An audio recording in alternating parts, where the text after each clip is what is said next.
제가 군 생활을 춘천에서 했는데요. 춘천 가기 전에 남춘천 가기 전에 신남이라고 있어요. 지금은 김유정역이라고 되어 있을 텐데요. 거기서 제가 군대 생활을 했는데 군 생활을 하던 때에 춘천에서 전국체전이 열렸습니다. 그래서 전두환 대통령께서 춘천으로 오신다라고 해서 전국체전 있기 전 약 2달 전부터 그 길에서 매복하고 훈련을 했습니다. 그러니까 서울에서 춘천으로 들어오는 그 도로에 대통령이 들어오는 그 길 양쪽으로 산에서 우리 부대만 동원이 됐겠어요. 서울에서 춘천까지 모든 부대가 동원이 되어서 지역을 맡아서 주야로 경계를 선 겁니다.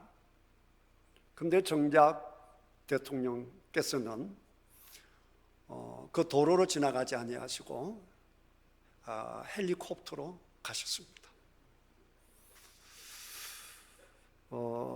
한나라 왕, 더구나 백성들이 별로 사랑하지도 않는 왕인데 그 왕이 지나가신다고 2달 전부터 그 길을 숱한 군인들이, 저도 그 경계 근무를 하며 왕을 준비했습니다.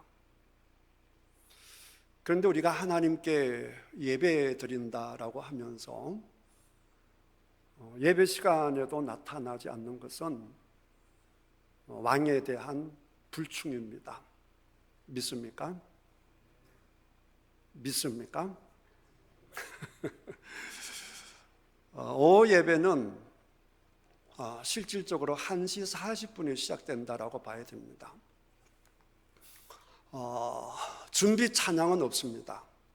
찬양대원들이 연습하기 위한 시간이 있을지 몰라도 찬양대원이 함께 앞에서 찬양하는데 예배를 위한 준비 찬송은 없는 겁니다. 찬송 그 자체가 예배 중에 예배입니다. 천국 가면 예배의 다른 요소들은 다 없어질 거예요. 끝까지 남는 예배가 있다고 한다면 그것은 찬양 드리는 겁니다. 그러니까 오후 예배는 실질적으로 1시 40분에 시작하신다라고 보시고, 행여나 오늘 1시 40분까지 안 오신 분들은 심히 찔릴지어다. 아멘은 안 하시고 웃으십니까? 다음부터는 40분 되면 다 오셔서 함께 찬양하시기를 축복합니다. 뭘 보느냐, 뭘 듣느냐가 우리 인생을 결정합니다. 성공하는 사람들은 항상 성공할 수밖에 없는 것을 보고 듣죠. 재밌는 것은 요리 학원에 와서 요리를 배우는 사람들, 요리를 잘하는 사람들이 계세요? 요리 못하는 사람이 계세요? 잘 모르시나 보다. 여러분, 코치한테 운동을 배우신 분들이 운동을 잘 하시는 분들이 계세요? 잘 못하는 사람들이 계세요? 네, 대부분 보면 잘하는 사람들이 배웁니다. 그리고 보다 나은 고수들, 탁월하신 분들을 끊임없이 보고 배우는 거죠. 영적으로도 마찬가지입니다. 그러니까 눈에 보이는 거에 속아 사느냐, 눈에 보이지 않는 진짜를 보느냐, 이 전쟁이에요. 요한계시록은 지금 뭐가 눈에 들어오느냐? 로마가 눈에 들어오는 거예요. 누가 세상을 다스리느냐? 세상을 좌지우지하는 자가 누구냐? 로마 황제예요. 로마 황제에게 숭배해야 정상적인 경제 활동도 할 수 있고 사회 활동도 할 수 있는 겁니다. 로마 황제에 대해서 우리는 섬길 수 없습니다 라고 하게 되면 로마 나라의 법에 의하여 고통당하는 삶을 살 수밖에 없습니다. 그래서 지금 요한은 밤모섬에 갇혀 있는 것이고, 눈에 보이는 나라의 법에 불충하는 많은 사람들이 감옥에 있기도 하고 순교당하기도 하고 숨어 지내기도 하는 상황입니다. 근데 우리가 경험하듯이 눈에 보이는 것이 강합니까? 눈에 보이지 않는 것이 강합니까? 그렇게 말씀하셔도 눈에 보이는 것에 우리는 꼼짝을 못하죠. 당장 깡패가 여러분 앞에 서서 여러분을 위협을 하면 깡패보다 더 무서운 것은 이 나라 법이다라고 하는 것을 아시면서도 깡패 앞에서 꼼짝을 못하는 우리 자신들을 발견하게 됩니다. 그래서 많은 사람들이 예수 믿는 것을 포기하고 로마 황제를 숭배하는 사람이 점점 많아지는 겁니다. 그때 쓴 편지가, 그때 주신 말씀이 요한계시록이에요. 그러니까 그 당시에 눈에 보이는 것보다 눈에 보이지 않는 하나님을 믿고 살았던 사람들에게 있어서 이 편지는 너무나 가슴 떨리는 위로가 되는, 읽기만 해도 감동이 되고 감격이 되는 그런 말씀이에요. 굉장히 쉬운 말씀이고 굉장히 정확한 말씀이고요, 나에게 용기를 붙들어주는 그런 책이다라고 할 수 있습니다. 14장도 마찬가지예요. 지금 많은 사람들이 이렇게 저렇게 잡혀있고 일곱 인, 일곱 나팔, 일곱 대접 이런 것들이 오고 가고 해도, 근데 하나님께서 계속해서 보여주시는 것은 예수님을 믿고 승리한 자들의 모습과 예수를 믿지 아니했을 때 눈에 보이는 것이 무서워서 로마 황제가 두려워서 예수를 포기하고 로마 황제를 섬기게 될 때에 그들이 당할 고통을 계속 담아주고 있는 겁니다.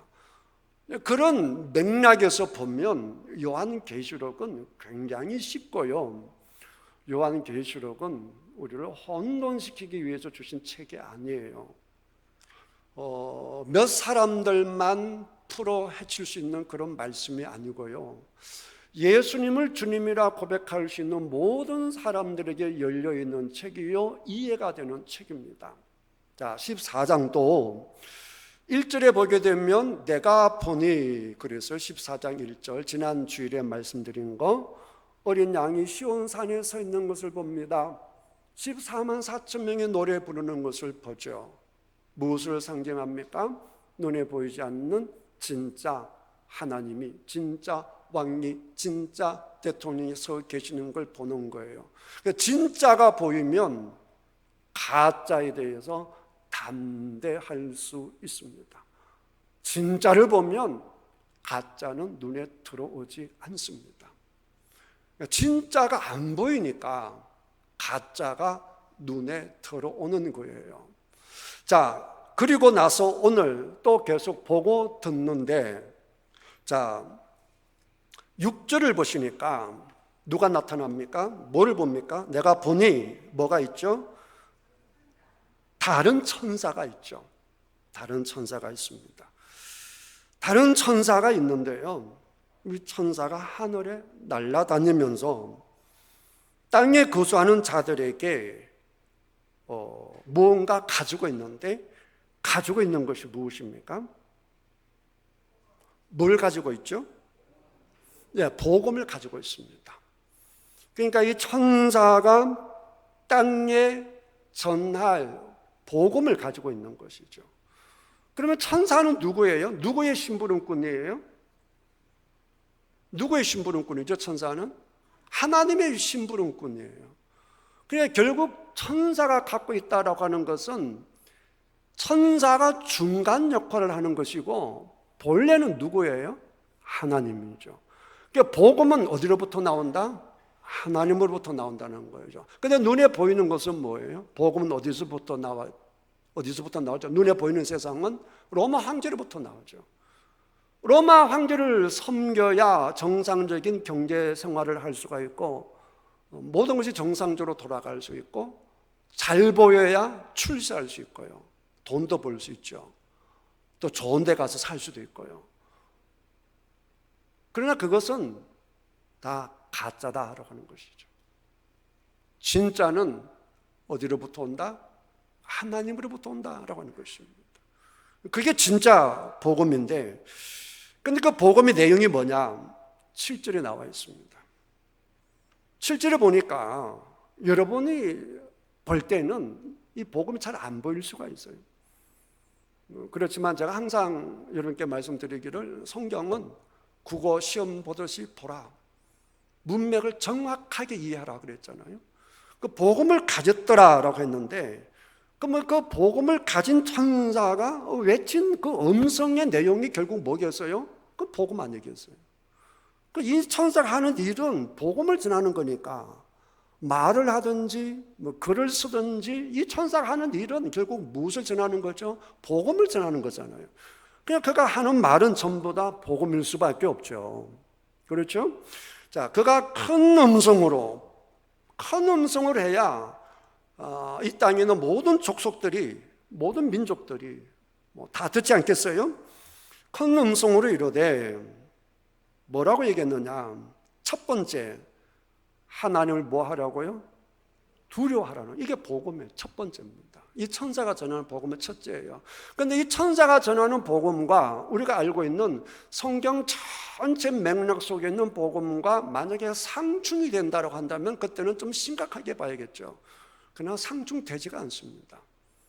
하나님을 두려워하는 것, 이게 복음인 거예요. 우리 말은 굉장히 어려워요. 다 들어봐야 알아요. 제가 여러분들을요 이렇게 생각해보고 저렇게 생각해보고 여러분이 믿기도 하고 좋기도 해서 내가 여러분을 사랑하는지 미워하는지 잘 모르겠거든요. 근데 제가 있잖아요, 여러분들을 사랑합니다. 아, 목사가 우리를 사랑하는구나. 이게 다 들어봐야 알아요. 그러나 히브리어나 영어는 금방 알아둬요. I love you 이렇게 시작해요. love you, 그 다음에 you 다음에 뭐 여러 사람 쭉 설명이 들어가는 거예요. 간단하죠. 이 복음도 보게 되면 첫 번째가 뭐냐? fear God이에요. 두려워하라. 누구를 두려워하라고요? 하나님을 두려워하라는 거예요. 그런데 지금 이 편지를 받는, 요한계시록을 처음으로 받는 대상들에게 있어서 지금 가장 두려운 게 뭐예요? 로마 황제죠. 어렵습니까? 그 북한을 생각해 보세요. 지금 북한에서 북한 성도님들에게 가장 두려운 자가 누굽니까? 김정은이죠. 예수 믿으면 다 잡아서 수용소 데려가든지 죽이든지 말로 다 할 수 없는 노동을 시키든지, 그래서 사람을 짐승처럼 만들어 버리니까, 죽여 버리니까 제일 두려운 게 김정은이죠. 그런데 그들에게 얘기를 합니다. 뭐라고 얘기하느냐? 김정은이보다 더 두려워해야 될 것이 있다. 그분이 하나님이시다 라고 하는 거예요. 예배 드리러 오지 않는 분들 중에 하나님보다 또 두려운 것이 있어 예배 드리지 못하시는 분이 계시죠. 돈이 더 두려워서, 직장이 더 두려워서. 직장을 그만두라는 얘기는 아니에요. 포스코같이 24시간 돌아가야 되는데 순차적으로 순번적으로 들어가야 된다면 당연히 들어가야죠. 들어가서 내가 희생을 하고 섬겨야겠죠. 그걸 말하는 것이 아니라 근본적으로 내가 어디를 더 두려워하는, 이게 중요하단 말이에요. 본질적으로. 지금 이 시간에도 얼마든지 하나님 앞에 나와서 예배 드릴 수 있음에도 불구하고 친구가 너 나랑 놀러가, 같이 안 가면 우리 절교한다? 이러면 친구가 더 두려운 거죠. 사실은 여러분들이 말씀을 안 하셔서 그렇지, 목사도 마찬가지고 실질적으로 하나님보다 더 두려운 것들이 많죠. 오늘 오전 설교와 같이 비교해 보면 나에게 하나님 아닌 다른 왕이 있는 것이죠. 그러니까 그 왕이 더 두려우니까 하나님이 덜 두려운 거죠. 그래서 나의 실질적인 왕에게 결국에는 고개를 숙이는 것이거든요. 그건 좀 더 비복음이라는 거예요. 지금 한국 교회의 문제가 뭐냐? 이 복음의 상실이에요. 하나님을 두려워하지 않아요. 제가 어릴 때만 해도요, 교회에서 7일을 했습니다. 제가 누차 말씀드렸잖아요. 집사님들도 새벽 예배 나왔어요.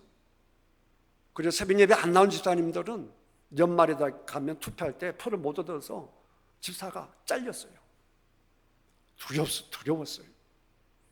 장로님들, 권사님들 주일날 이유 없이 신고하지도 않고 주일날 빠지잖아요. 그럼 7일을 했습니다. 장로님, 한 달 동안 기도하지 마세요. 이런 식으로 했습니다. 그러나 그때는 모든 성도님들이 네, 알겠습니다. 다 그랬습니다.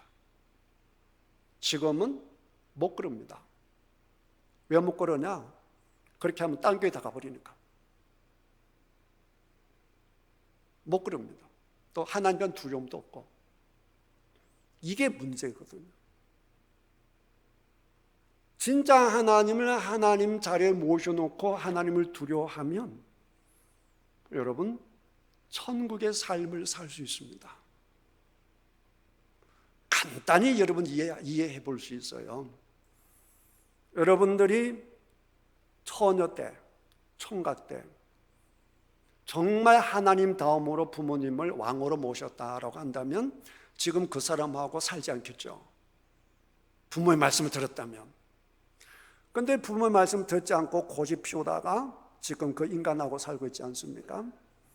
그런 사례가 많다 그 말이죠. 예를 들면. 근데 사실 하나님 다음에 우리를 가장 사랑하신 분이 누구예요? 부모님이잖아요. 근데 그 부모님의 말씀을 듣지 않죠. 학교에서 학생들이 누구의 말을 들으면 제일 성공할까요? 선생님 말씀이요. 근데 여러분들이 선생님 말씀 잘 들었습니까? 대답 안 하셔도 됩니다. 그러니까 눈에 보이는 세상에서도 그 권위의 최고의 권위자에게 그분을 왕으로 모시고 살면 그 분야에서 여러분은 성공하는 인생이 되는 거예요. 그런데 이 세상의 권위자라고 하는 것은 잠깐이에요. 기껏 해봐야 20-30년이에요. 그런데 영원한 우리의 진정한 왕, 또 영원토록 우리를 올바른 길로, 사는 길로, 성공의 길로, 완벽한 길로 인도할 수 있는 분은 딱 하나님 한 분밖에 안 계시는 거예요. 그러니까 누구를 두려워해야겠어요? 하나님을 두려워하는 것입니다. 이 한 가지만 우리가 실천해도 우리는 다른 건 말할 필요가 없어요. 하나님을 두려워한다라고 하면 성경 말씀대로 살겠어요? 안 살겠어요? 살죠. 그러면 다 해결되는 거잖아요. 성경 말씀대로 살면. 딴 거 말할 게 뭐가 있겠어요? 그게 안 되니까 문제예요. 그게 안 되니까 여러분이 혼돈스러운 거예요. 그게 안 되니까 복잡한 거예요. 위대한 인생은 단순합니다. 얼마나 단순한지 몰라요. 김하성 선수가 지금 야구를 잘하고 있죠. 손흥민 선수가 축구를 잘하고 있습니다. 손흥민도 그러고 김하성 선수도 그러고 얼마나 단순하게 사는지 모릅니다.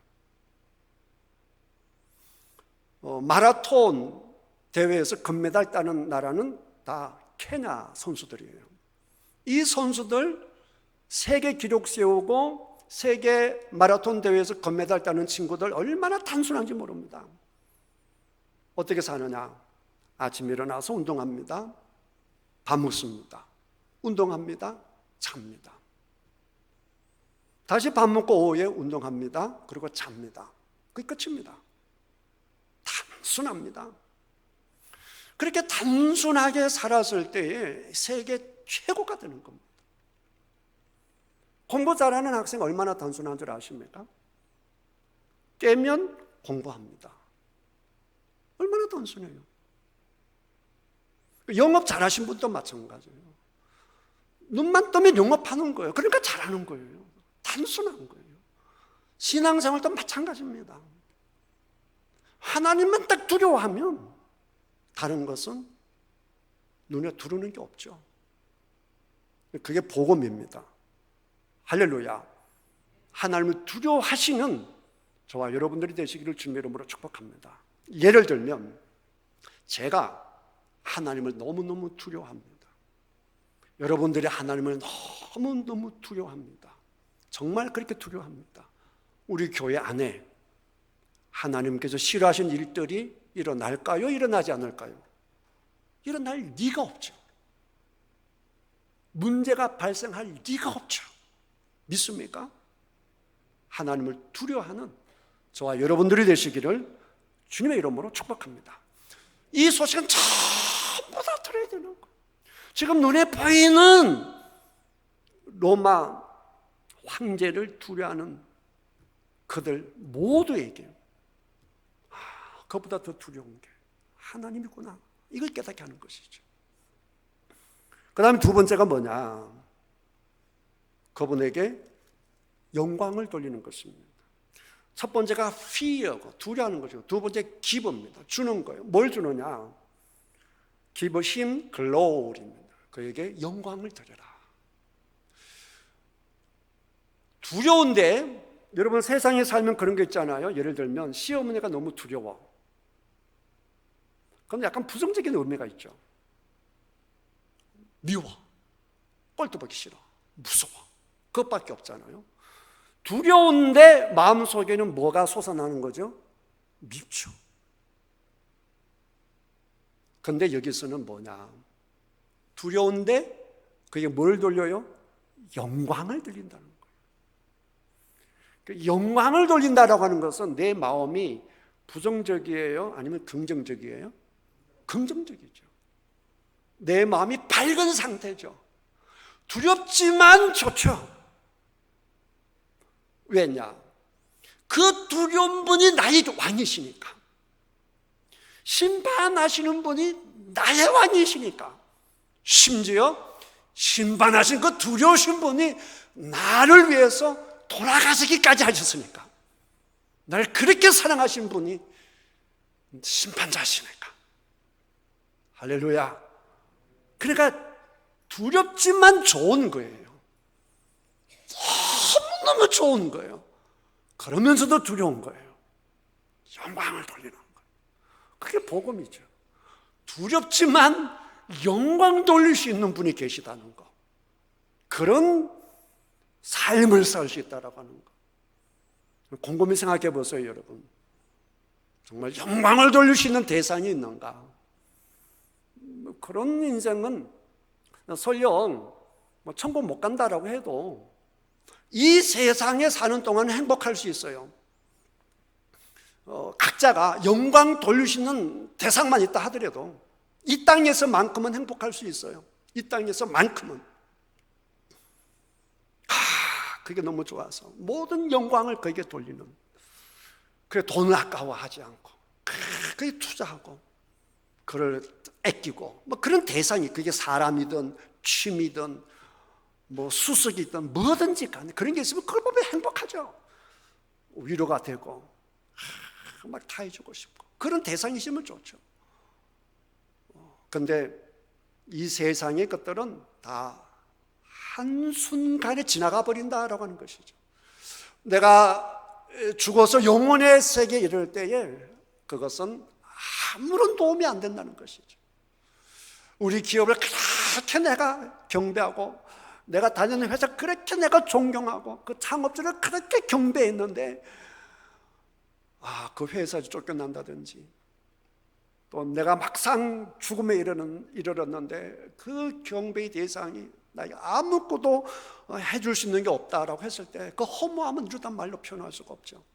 지금도 잊지 못하는데 우리나라 그 등산가가 에르베트 산을 등반 다 하고 난 다음에 남해 극점에 이제 가는 그거 이제 그 촬영을 했는데, 이게 이제 지구가 계속 움직이고 그 다음에 이제 이게 계속 움직이다 보니까 이 얼음도 계속 이동하고 뭐 그런 게 있나 봐요. 자세한 건 모르겠지만 어쨌든 그 목숨을 걸고 그 극한 추위에 그 바람을 무릅쓰고 딱 그 극도 가장 북극이라고 하는 그 지점에 딱 도달했는데, 근데 그게 별로거든요. 특별한 게 없거든요. 남이 이루지 못한 거 목숨 거쳐서 딱 도달했는데 아무것도 안 되는 거예요. 불굴의 의지, 뭐 여러 가지로 경탄하고 경배하고 존경하고 존중할 수 있지만 막상 그게 딱 도달했을 때 이분이요 너무 허무해가지고 울더라고요. 그 허무함이 울더라고요. 그러니까 우리가 눈에 보이는 이 세상에서 우리가 추구하는 경배의 대상의 그 본질을 깨닫고 나면, 그 알맹이를 꿰뚫고 나면 우리들에게 돌아오는 것은 전부 다 뭐냐라고 하면 허무함이에요. 허무함. 이런 거에 내가 경배하다니. 불과 얼마 전에 그랬잖아요. 내가 이러려고 대통령이 되었나라고 했잖아요. 이 세상에 눈에 들어오는 것들은 다 그것이다 라고 하는 것입니다.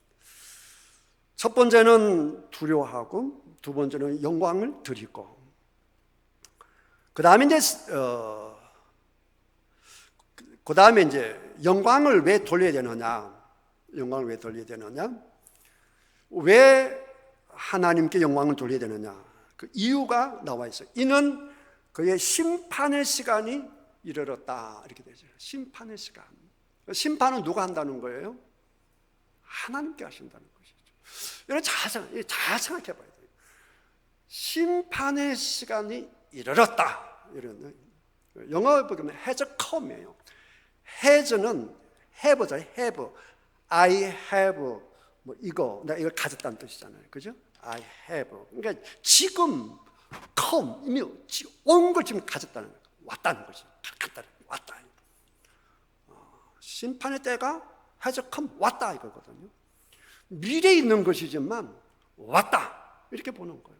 그렇게 보고 듣는 거예요. 그게 믿음이거든요. 이렇게 하는 게 아니라 하나님이 그 뜻은 반드시 그렇게 한다는, 지금 와 있어 이 뜻이거든요. 와 있어. 뭐가 와 있어? 심판의 때가 와 있어. 그런데 그 심판하신 분이 누구예요? 하나님이죠. 그래서 그분한테 경배를 돌리는 것이죠. 이거 잘못해가지고 인생 망치는 인생 많잖아요. 이 세상에서 저분이 대통령 될 것 같아서 내가 그분에게 모든 것을 다 투자를 했는데 딱 투표해 보니까 이번은 표 하나도 안 나왔어. 내 인생 완전 망치는 것이죠. 그러나 이렇게 망치는 것은 그 다음에 또 다른 분을 선택하면 돼요. 근데 이 심판이라고 하는 것은 다시가 없는 거예요. 진짜 무슨 거죠? 다시 할 수 있다라고 하면 이번에 내가 배웠어 이러면 되잖아요. 이번에 내가 배웠다, 유익을 얻었어, 그 다음에는 이렇게 해야지 되는데, 이 심판은 딱 오면 끝이에요. 그러니까 잘해야 되는 거죠. 이거 잘못 선택하면 끝나는 거죠. 딱 왔을 때 영원토록 우와 이렇게 할 수 있는 거, 그분은 참된 심판자 하나님이시라는 것이죠. 할렐루야. 그러니까 누구에게 경배를 돌려라? 그분에게 경배를 돌리라, 하나님께 경배를 돌리라 라고 하는 것이죠. 여러분 경배를 돌리는 그분에게 심판을 받고 그분과 함께 살 때에 얼마나 신나겠어요? 얼마나 좋겠어요? 그분이 왜 심판자가 될 수밖에 없느냐? 땅과 바다 모든 걸 다 만들었으니까 그분의 것이고 그분이 심판하시는 것이죠. 그 다음에 이제 두 번째 천사가 8절에 보게 되면 둘째 천사가 뭐라고 얘기합니까?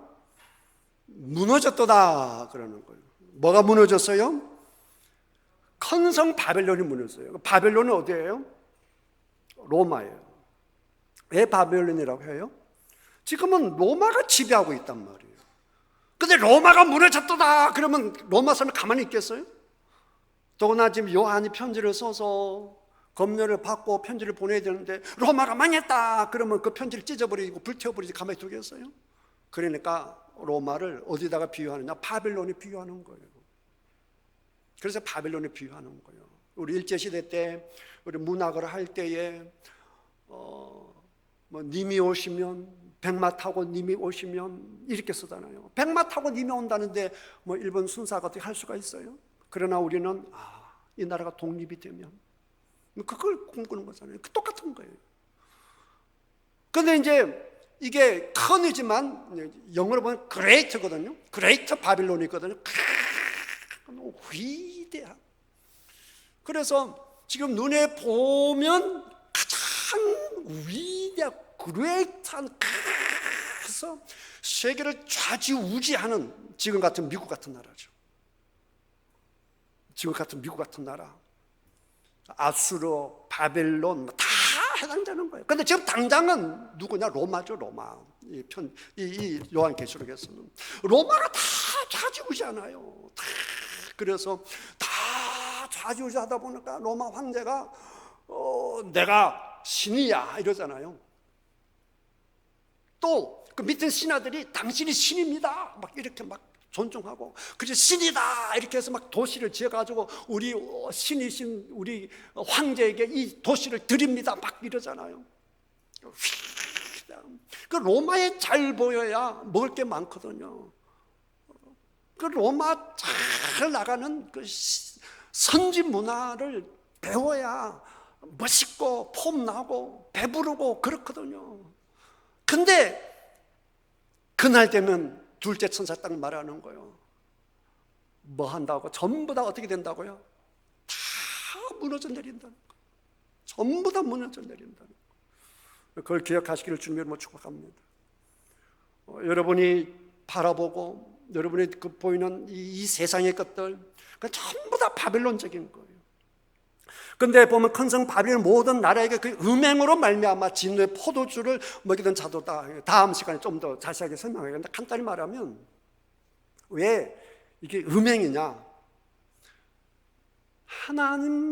하나님이 주인이신데 하나님 아닌 다른 것을 놓고 그걸 왕으로 섬기는 거예요.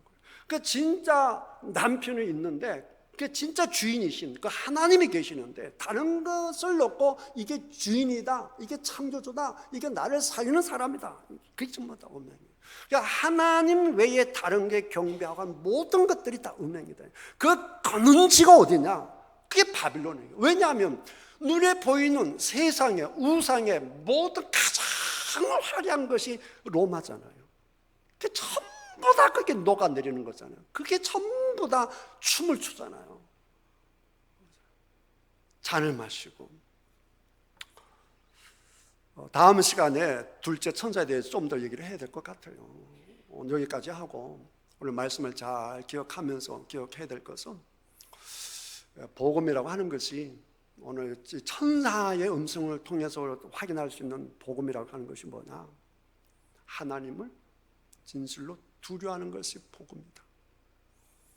심판하시는 그분을 경배해야 그 심판의 때에 내가 그분과 함께 왕노릇하고 정말 하나님의 백성으로 살 수 있다라고 하는 것이죠. 이게 복음 아니겠어요? 그 엉뚱한 것에 속아서 다 그날이 됐는데 아이고 망했다 이러면 안 된다는 거잖아요. 오늘 우리들에게 있어서 바벨론은 뭐냐? 오늘 나에게 하나님보다 더 두려운 것이 뭐냐?